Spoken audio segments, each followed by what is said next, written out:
భారతీయ జనతా పార్టీకి సంబంధించిన ఎంపీల మీటింగ్ పోయిండు. ఒక టీడీపీ ఎంపీ రేవంత్ రెడ్డిని బ్రేక్ఫాస్ట్కి పిలిచినట. ఆ బ్రేక్ఫాస్ట్కి రేవంత్ రెడ్డి పోయిండు. మరి రేవంత్ రెడ్డి ఎక్స్పెక్ట్ చేసినో అన్ఎక్స్పెక్టెడో తెలియదు. అయితే రేవంత్ రెడ్డి ఆ బ్రేక్ఫాస్ట్ మీటింగ్ పోతే ఆ బ్రేక్ఫాస్ట్ మీటింగ్లో ఉన్నటువంటి ఎంపీలకు రేవంత్ రెడ్డి వస్తున్నట్టు తెలియదట. ఎంత పెద్ద ట్విస్టో చూడు. రేవంత్ రెడ్డి బ్రేక్ఫాస్ట్ మీటింగ్ పోయినప్పుడు అక్కడ బీజేపీ ఎంపీలు ఉంటారను టీడీపీ ఎంపీలు ఉంటారనేటటువంటి సంగతి రేవంత్ రెడ్డికి తెలియదట. రేవంత్ రెడ్డి ఆ మీటింగ్ పోయేదాకా రేవంత్ రెడ్డి వస్తాడని చెప్పి ఆ ఎంపీలకు తెలియదట. అంటే ఒక్కొక్కరికి తెలియకుండా రేవంత్ రెడ్డి మీటింగ్ పోయిండు. రేవంత్ అన్న ఎప్పుడు ఢిల్లీకి పోయినా రేవంత్ రెడ్డితో పాటు కాంగ్రెస్ పార్టీకి సంబంధించిన మంత్రులు, పీసీసీ అధ్యక్షుడు మహేష్ కుమార్ గౌడ్ ఎవరో ఒకళ్ళు ఉంటారు. కానీ ఇప్పుడు మాత్రం ఈ మీటింగ్లో ఎవరు లేరు. రేవంత్ రెడ్డి ఒంటరిగా ఎన్డీఏ మీటింగ్ పోయిండు. ఎందుకు పోయిండు అనేది ఒక పెద్ద క్వశ్చన్ మార్క్. టిఫిన్ చేసిండు, తర్వాత బీజేపీ ఎంపీలకు సంబంధించినటువంటి వాళ్ళ ఫ్యామిలీ మెంబర్స్ ఫోటోలు ఇచ్చిండు, టీడీపీ ఎంపీలకు సంబంధించిన ఫ్యామిలీ మెంబర్స్ వాళ్ళకి ఫోటోలు ఇచ్చిండు. అయితే స్టార్టింగ్ నుండి వినబడినటువంటి చర్చ ఏంటంటే రేవంత్ రెడ్డి చంద్రబాబు చెప్పినట్టు పనిచేస్తున్నాడు, చంద్రబాబు చెప్పినట్టు వింటున్నాడు. ఎందుకంటే చంద్రబాబు ఏమో రాహుల్ గాంధీని విమర్శన చేస్తాడు, భారతీయ జనతా పార్టీ లీడర్లు ఏమో రాహుల్ గాంధీని విమర్శలు చేస్తారు. రేవంత్ రెడ్డి మాత్రం బీజేపీతో దోస్తాను, రేవంత్ రెడ్డి టీడీపీతో దోస్తాను. కాంగ్రెస్ పార్టీలో ఉన్నటువంటి చాలామంది ఎమ్మెల్యేలు రకరకాలుగా మాట్లాడేది మీరు వినే ఉంటారు. ఆంధ్ర నుండి తెలంగాణకు వచ్చి పెత్తనం చేస్తున్నారు, ఆంధ్ర వాళ్ళు తెలంగాణలో అరాచకం సృష్టిస్తున్నారు. రేవంత్ రెడ్డి మొత్తం ఆంధ్ర కాంట్రాక్టర్లకే కాంట్రాక్ట్ పనులు అప్పచెప్తున్నాడు. ఆంధ్రాలో ఉన్నటువంటి వాళ్ళు తెలంగాణకు వచ్చి ఇష్టానుసారంగా ఇల్లులు కట్టుకున్నారు, భూములు కొనుక్కున్నారు, కబ్జాలు పెడుతున్నారు, దందాలు చేస్తున్నారు, సెటిల్మెంట్లు చేస్తున్నారు అని చెప్పి కాంగ్రెస్ పార్టీ ఎమ్మెల్యేలే మాట్లాడారు. అనిరుద్ రెడ్డి చెప్పింది కదా, జడ్చర్ల ఎమ్మెల్యే, ఆంధ్ర వాళ్ళ పెత్తనం ఎక్కువైపోయింది, వాళ్ళకి రేషన్ కార్డులు కడియాలి, వాళ్ళకి అన్ని కడియేసి ఇడికెళ్ళి వెళ్ళిపోతారు వాళ్ళు, కాంగ్రెస్ నుండి ఏ పథకం వాళ్ళకి రావద్దు అని చెప్పి జడ్చర్ల ఎమ్మెల్యే చెప్పిండు. అంటే రేవంత్ రెడ్డి పైన కాంగ్రెస్ పార్టీ లీడర్లు కూడా అసంతృప్తితో ఉన్నారు. రేవంత్ రెడ్డి కాంగ్రెస్ పార్టీ ముఖ్యమంత్రి అయితే బీజేపీకి అనుకూలంగా పనిచేస్తున్నాడు, టీడీపీకి అనుకూలంగా పనిచేస్తున్నాడని చెప్పి కాంగ్రెస్లోనే రేవంత్ రెడ్డి పైన ఒక చర్చ ఉన్నది. రేవంత్ రెడ్డి మీటింగ్ పోయేసరికి చాలామంది కన్ఫ్యూజన్ అయ్యారు. అసలు రేవంత్ రెడ్డి ఏంది, ఎవరి కోసం పనిచేస్తుండే, ఏం కథ? అధిష్టానం చెప్పినట్టు రేవంత్ రెడ్డి వినాలి, అధిష్టానం చెప్పినట్టు రేవంత్ రెడ్డి పనిచేయాలి. ఇప్పుడు టీడీపీ పార్టీ, బీజేపీ పార్టీ, ఈ రెండు పార్టీలు రాహుల్ గాంధీకి వ్యతిరేకమే. రాహుల్ గాంధీని విమర్శిస్తారు, రాహుల్ గాంధీని తిడతారు. అయినా కూడా రాహుల్ గాంధీ కాంగ్రెస్ పార్టీ హైకమాండ్ పెద్ద అగ్రనాయకుడు. మరి రాహుల్ గాంధీని తిడుతుంటే రేవంత్ రెడ్డి టీడీపీ మీటింగ్కి బీజేపీ మీటింగ్కి ఎట్లా పోతాడు? కానీ పోయిండు. ఆ వీడియోలు కూడా మన దగ్గర ఉన్నాయి, ఆ వీడియో ఒకసారి చూసే కార్యక్రమం చేయరు. ఇగో చూడు, రేవంత్ రెడ్డి కారులో వచ్చిండు, టీడీపీ ఎంపీ భూపతి రాజు ఆయన కేంద్ర మంత్రి, ఆయన ఏమో స్వాగతించిండు, హక్ చేసుకున్నాడు. తర్వాత బీజేపీకి సంబంధించినటువంటి ఎంపీలు ఉన్నారు, టీడీపీకి సంబంధించిన ఎంపీలు ఉన్నారు, వాళ్ళ కుటుంబ సభ్యులు ఉన్నారు. విచిత్రం అనిపించింది. మన భారతీయ జనతా పార్టీ, మన తెలంగాణ బీజేపీ ఎంపీలు కూడా ఉన్నారు అక్కడ. ఇగో లక్ష్మణ్ అన్న ఉన్నాడు ఎంపీ, అందరూ ఉన్నారు అక్కడ. కానీ రేవంత్ రెడ్డి వెనకాల కాంగ్రెస్ పార్టీకి సంబంధించిన లీడర్లు ఒక్కరు లేరు. కాంగ్రెస్ పార్టీ మంత్రో, ఎంపీయో, ఎమ్మెల్సీ ఎవ్వరు లేరు. కానీ రేవంత్ అన్న ఒంటరిగా మాత్రం ఆ మీటింగ్ పోయిండు. ఇగో సీఎం రమేష్ ఉన్నాడు. రేవంత్ అన్న పొద్దుగాల లేస్తే సీఎం రమేష్ తోటి వెరీ క్లోజ్, ఆయన కూడా ఎంపీఏ టీడీపీకి సంబంధించి. ఆ కాంట్రాక్ట్ పనులు కూడా మొత్తం రేవంత్ రెడ్డి సీఎం రమేష్కి అప్పచెప్తున్నట్టు ఆంధ్రాకు. ఇగో చూడు, రఘురామరాజు ఉన్నాడు, త్రిపులారు, ఇక ఒక్కొక్కరిని పిలిచి మరీ పక్కన కూర్చోబెట్టుకుంటున్నాడు రేవంత్ అన్న. అగో అటు రండి మంత్రి గారు, అక్కడ కూర్చోండి సార్, వచ్చి కూర్చోండి అని చెప్పి దగ్గరుండి మరి కూర్చోబెట్టుకుంటున్నాడు, వాళ్ళతో మాట్లాడుతున్నాడు. ఇవన్నీ చూస్తే ఎందుకో పెద్ద డౌట్ కొట్టింది. అసలు రేవంత్ అన్న ఏంది, ఎందుకు బీజేపీతో ఇంత దోస్తాను ఎందుకు? ఇప్పుడు మీరు బాగా అర్థం చేసుకోరు, నేను చెప్తా. ఇప్పుడు కేసీఆర్ ముఖ్యమంత్రి ఉన్నప్పుడు భారతీయ జనతా పార్టీ లీడర్లు వచ్చి మాట్లాడినా కూడా కేసీఆర్ ఎంతవరకు మాట్లాడో అంతవరకే మాట్లాడుతుండే. కేసీఆర్ పోయి బీజేపీ ఎంపీల మధ్యలో ఏం కూర్చోలే, బీజేపీ ఎంపీలను కుర్చీలు పెట్టి ఈడ కూర్చోరు ఆడ కూర్చోరు ఎప్పుడు చెప్పలే. ఏ ముఖ్యమంత్రి కూడా ప్రతిపక్ష పార్టీకి సంబంధించినటువంటి లీడర్లతో కొంత దూరమే ఉంటాడు.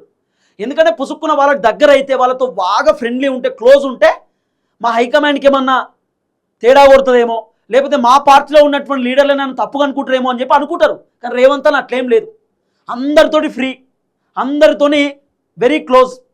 ఎవరికైనా డౌట్ వస్తుంది కదా, కాంగ్రెస్లో కూడా చాలామంది డౌట్ వస్తుందట, అసలు రేవంత్ రెడ్డి ఏంది రోజు రోజు బీజేపీకి దగ్గర అవుతుండు, రేవంత్ రెడ్డి పుసుక్కున్న భారతీయ జనతా పార్టీలోకి ఏమైనా పోతాడా, బీజేపీ పార్టీని రేవంత్ రెడ్డి ఏమైనా హైప్ చేస్తుండా, కావాలన్న రేవంత్ రెడ్డి ప్రభుత్వాన్ని డ్యామేజ్ చేసి బీజేపీ అధికారంలోకి వచ్చేటట్టు ఏమైనా చేస్తుండా? ఇట్లా కాంగ్రెస్ పార్టీ లీడర్లకు అసలు అర్థమైతలేదు, పరిశ్రమలు ఉన్నారు కాంగ్రెస్ పార్టీ లీడర్లు. రాహుల్ గాంధీ షాక్లు ఉన్నాడట. ఎవ్వరికి ఇన్ఫర్మేషన్ లేకుండా వెళ్ళిపోయిండు ఆయన బ్రేక్ఫాస్ట్ మీటింగ్కి. ఈ బ్రేక్ఫాస్ట్ మీటింగ్ కూడా ఎవరు పెట్టిరు? కేంద్ర మంత్రి భూపతిరాజు శ్రీనివాస్ పెట్టిండు. ఆ బ్రేక్ఫాస్ట్ మీటింగ్కి రేవంత్ రెడ్డి అటెండ్ అయ్యి రేవంత్ రెడ్డి మాట్లాడుతుండు. విచిత్రం, వాళ్ళ కుటుంబ సభ్యులకి ఫోటోలు ఇచ్చిండు, వాళ్ళతో మాట్లాడిండు, డిస్కస్ చేసిండు, ఎంపీలతో మాట్లాడిండు, నవ్వుతున్నాడు. చాలా విచిత్రం అనిపించింది. ఎంత విచిత్రం అంటే నాకు తెలిసి అయితే కాంగ్రెస్ పార్టీ ఎంపీలతోటి కూడా రేవంత్ అని ఇంత క్లోజ్ ఉండడేమో, ఇంత ఫ్రీగా ఉండడేమో. కానీ టీడీపీ ఎంపీలు బీజేపీ ఎంపీలతో వెరీ క్లోజ్ ఉన్నాడు, అసలు ఫ్రీగా ఉన్నాడు. రేవంత్ రెడ్డికి కాంగ్రెస్ పార్టీ ఎమ్మెల్యేలు, ఎంపీలు, మంత్రులు, ఎమ్మెల్సీలు అపాయింట్మెంట్ అడుగుతా రేవంత్ రెడ్డి ఇయ్యాడు. రేవంత్ రెడ్డి మంత్రులను కలవాడు, ఎమ్మెల్యేలను కలవాడు. అలాంటిది రేవంత్ రెడ్డి ఢిల్లీకి పోయి వేరే పార్టీకి సంబంధించిన ఎంపీలతోటి బ్రేక్ఫాస్ట్, వాళ్ళని కలుసుడు, ఫోటోలు దిగుడు, వాళ్ళతో మాట్లాడు, ఇదంతా దేనికి సంకేతం? అసలు ఏం చేస్తుండు రేవంత్ అన్న? తెలంగాణలో టీడీపీ పెత్తనం ఎక్కువైపోయింది, తెలంగాణలో కూటమి ప్రభుత్వ పెత్తనం ఎక్కువైపోయింది. ఎస్, ఇవన్నీ వినబడుతున్నటువంటి చర్చలే కదా, ఇప్పటి నుండి వినబడుతున్న అంశం కాదు. రేవంత్ రెడ్డి అధికారంలోకి వచ్చిన దగ్గర నుండి ఇప్పటిదాకా వినబడుతున్నటువంటి వ్యవహారమే. ఎందుకు కలిసిండు రేవంత్ అన్న అనేది ఒక పెద్ద క్వశ్చన్ మార్క్. రేవంత్ అన్న ఏమో ఏదో లేఖ రాసిండట, లేఖ రాసి ఏదో వినతి పత్రం ఇవ్వడానికి పోయిండట. వినతి పత్రం ఇవ్వడానికి అంటారు, లింక్ ఏదో చెప్తున్నారు.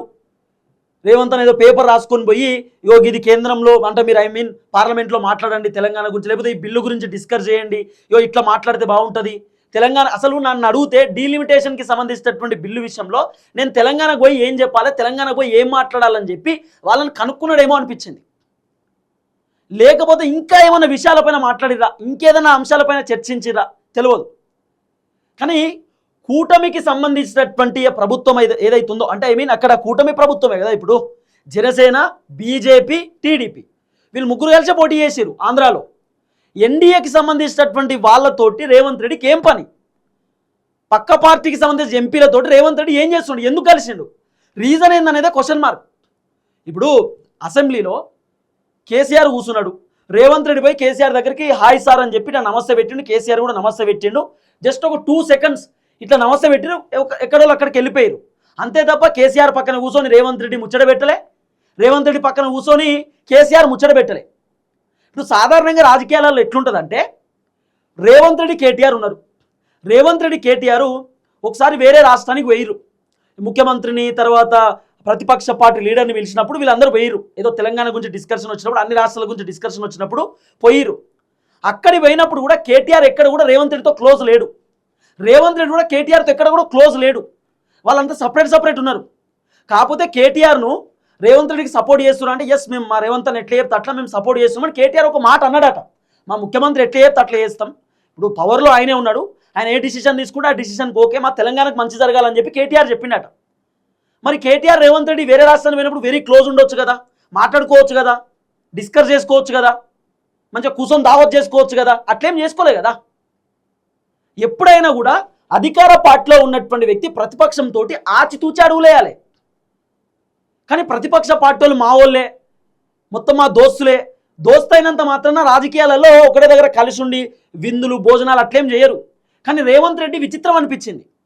అది కూడా రేవంత్ తన సొంత కాంగ్రెస్ పార్టీ ఎంపీలతోటి, మంత్రులతో, ఎమ్మెల్యేలతో కూర్చొని డిన్నర్ చేసిండు, లంచ్ చేసిండు, టిఫిన్ చేసిండు ఒక అర్థం. కానీ అసలు పార్టీకి సంబంధం లేని వ్యక్తులు కదా, పార్టీకి సంబంధం లేని వ్యక్తులు, బీజేపీ టీడీపీకి సంబంధించినటువంటి ఎంపీలు, వాళ్ళతో ఏం పని? ఇదే క్వశ్చన్ మార్క్ ఇప్పుడు. మళ్ళీ రేవంత్ రెడ్డి వెనకాల ఎవరు లేరు, ఒక్కడే పోయిండు కార్లా, సపరేట్గా ఒక్కడే కార్లో పోయిండు, ఒక్కడే కార్లో దిగింది. చూడు విచిత్రం, ఎవ్వరు లేరు రేవంత్ అన్నతోటి. ఇక చూడు ఎవరైనా దిగిరా కార్లా, nobody is there, only Revanth రెడ్డికి అంతే. వచ్చిండు, నమస్తే పెట్టిండు, కథం. అసలు ఏంది అనేది తెలియదు. చాలామంది కాంగ్రెస్ పార్టీ లీడర్లు తలలు పట్టుకున్నారు, ఏంది ఎక్కడ కథ ఏం జరుగుతుందని చెప్పి.